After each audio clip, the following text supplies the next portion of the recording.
ಆದರೆ ಇದೆಲ್ಲದಕ್ಕಿಂತ ಒಂದೇ ಒಂದು ಕೊರತೆ ಇದೆ ನೋಡಿ ನನಗೆ. ಕೊರತೆನಾ? ಏನು ಮಗಳೇ ಅಂಥದ್ದು? ನಾನು ಕೇಳಮ್ಮ. ನನ್ನ ಕೈಲಿ ಆದ ಪ್ರಯತ್ನ ಮಾಡಿ ಅದೇನು ನಾನು ನೆರವೇರಿಸ್ಕೊಡ್ತೀನಿ. ಅದು ನನಗೆ ತಂಗಿನೋ ತಮ್ಮನೋ ಇಲ್ವಲ್ಲ, ಆ ಕೊರತೆ. ಆ ಆಸೆ ಒಂದು ಈಡೇರ್ಬಿಟ್ರೆ ನನ್ನಷ್ಟು ಖುಷಿಯಾಗಿರೋಕೆ ಇನ್ಯಾರೂ ಸಾಧ್ಯ ಇಲ್ಲ ನೋಡು. ಏನು ಮಗಳೇ, ಅಪ್ಪನ ಮೇಲೆ ಜೋಕ್ ಮಾಡಿಕೊಂಡು ನಿನ್ನ ಮನಸ್ಸಲ್ಲಿರೋ ನೋವನ್ನು ಮರೆಯೋದಕ್ಕೆ ಪ್ರಯತ್ನ ಮಾಡ್ತಿದ್ಯಾ? ಈ ಗುಣನೇ ಮಗಳೇ ನನಗೆ ಇಷ್ಟ ಆಗೋದು.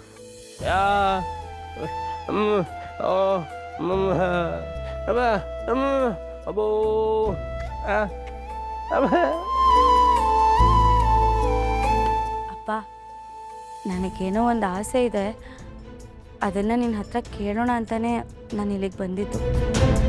ಅದೇನು ಅಂತ ಕೇಳು ಮಗಳೇ. ನಿನ್ನ ಆಸೆಗೆ ನಾನು ಯಾವತ್ತಾದರೂ ಬೇಡ ಅಂತ ಹೇಳಿದ್ದೀನ?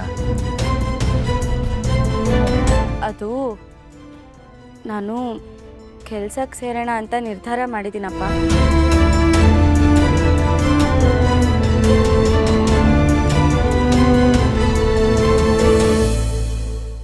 ಕೆಲಸಕ್ಕ? ಯಾಕೆ ಮಗಳೇ? ಈಗಿನ್ನ ಹೇಳಿದೆ ನನಗೆ ಒಂಟಿತನ ಅಂತ ಅನ್ನಿಸ್ತಿಲ್ಲ, ನೀವೆಲ್ಲ ಜೊತೆಲಿದ್ದೀರಾ ಅಂತ. ಈಗ ನೋಡಿದ್ರೆ ಕೆಲ್ಸಕ್ಕೆ ಹೋಗ್ತೀನಿ ಅಂತ ಹೇಳ್ತಾ ಇದೆಯಾ? ನಿಮ್ಮ ಅಪ್ಪನಿಗೆ ನೀನು ನೋಡ್ಕೊಳ್ಳೋಷ್ಟು ಯೋಗ್ಯತೆ ಇಲ್ಲ ಅಂತನಾ? ಅಯ್ಯೋ ಅಪ್ಪ, ಏನು ನೀನು ಯೋಗ್ಯತೆ ಇಲ್ಲ ಅಂತೆಲ್ಲ ಮಾತಾಡ್ತಿದ್ಯಾ? ನಾನು ಅದಕ್ಕೋಸ್ಕರ ಹೇಳ್ತಿಲ್ಲ. ನೀವಿಷ್ಟೆಲ್ಲ ನನ್ನನ್ನು ಓದಿಸೋದಕ್ಕೆ ಸಾರ್ಥಕತೆ ಸಿಕ್ಕಿಲ್ಲ. ಇಷ್ಟು ದಿವಸ ನಾನು ಓದಿದ್ದು ಯಾವುದು ನಾನು ಉಪಯೋಗಿಸ್ಕೊಳ್ಳೇ ಇಲ್ಲ. ಅದಕ್ಕೋಸ್ಕರ ಹೇಳ್ತಿದ್ದೀನಿ ಅಪ್ಪ, ಪ್ಲೀಸ್ ಬೇಡ ಅನ್ಬೇಡ.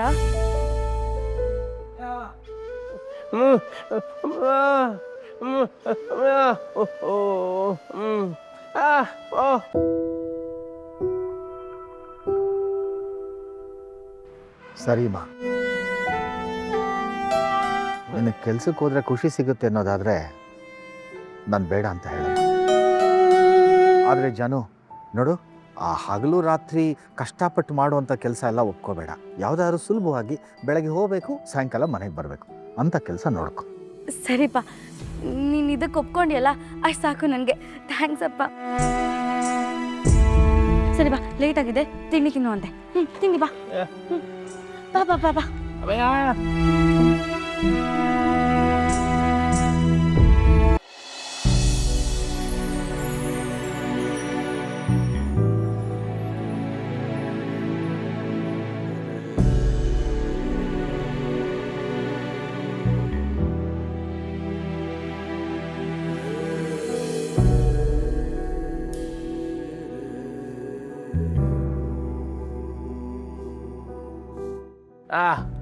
ತಿನ್ನು.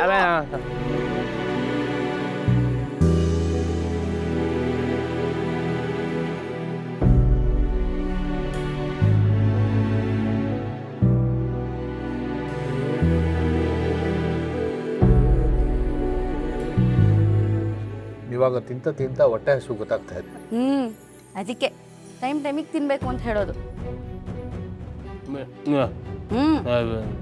ನೀನು ಅಪ್ಪಂಗೆ ಹೇಳ್ಬೇಕು ತಾನೆ?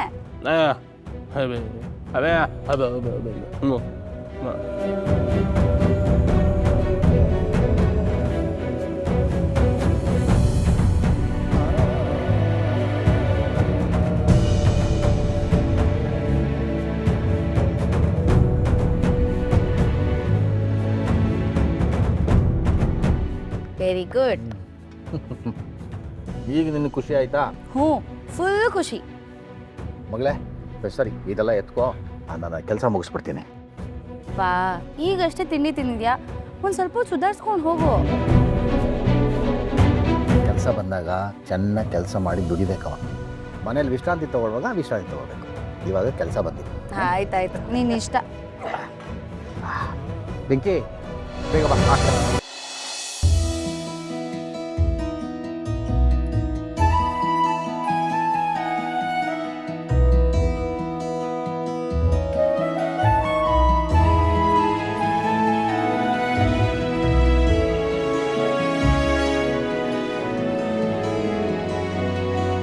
ವೆಂಕಿ ಸ್ಟಾರ್ಟ್ ಮಾಡಪ್ಪ.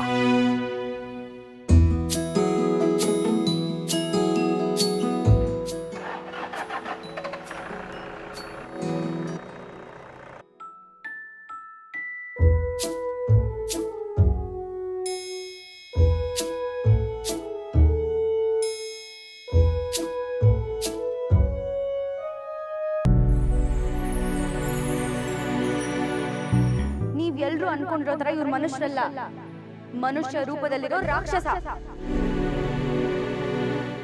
ಕೆಂಡದ ಮೇಲಾದ್ರೂ ಬದುಕಬಹುದು, ಆದ್ರೆ ನಿಮ್ಮಂತವ್ರ ಜೊತೆ ಪ್ರೀತಿ ಮಾಡಕ್ಕಾಗಲ್ಲ. ಅವಳಿಗೊಂದು ಆಸರೆ ಖಂಡಿತವಾಗ್ಲೂ ಬೇಕು. ಒಂದು ಸ್ವಲ್ಪ ದಿವಸ ಕಳೀಲಿ, ಆಮೇಲೆ ಇನ್ನೊಂದು ಮದುವೆ ಪ್ರಸ್ತಾಪನ ಮಾಡೋಣವಾ? ಅಯ್ಯೋ, ಎಂತ ಮಾತಾಡ್ತಾ ಇದೆಯಾ ಲಕ್ಷ್ಮಿ?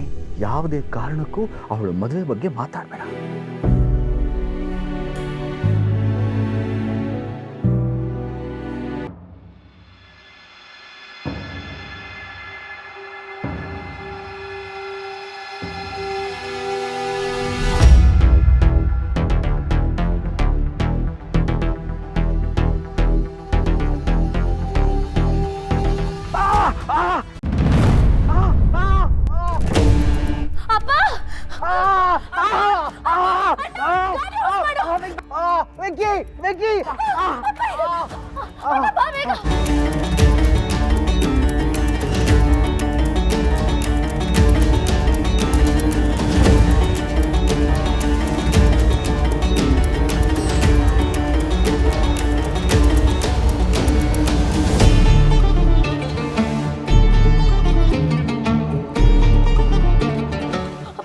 ಮೊದಲು ಹಾಸ್ಪಿಟಲ್ ಹೋಗೋಣ, ಬಾ ನಡೆಯೋಣ.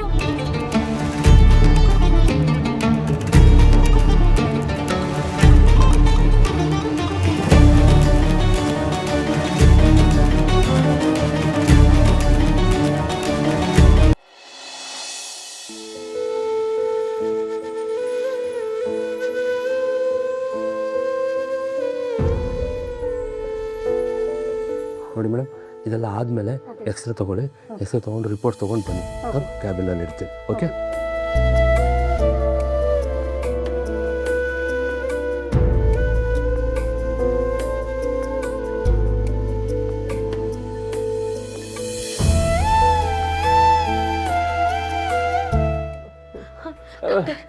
ಅಪ್ಪಂಗೆ ಏನಾಗಿದೆ? ಅವ್ರ ಕೈ ನೋಡ್ತಾ ಇದ್ರೆ ತುಂಬ ಡ್ಯಾಮೇಜ್ ಆಗಿರೋ ಥರ ಕಾಣಿಸ್ತಾ ಇದೆ. ಇಮಿಡಿಯೇಟ್ ಆಗಿ ಆಪರೇಷನ್ ಆಗಬೇಕು. ನೀವು ಫಾರಮ್ ಫಿಲ್ ಮಾಡಿ ಸೈನ್ ಮಾಡಿ, ನಾನು ಆಪರೇಷನ್ ರೆಡಿ ಮಾಡ್ಕೊತೀನಿ.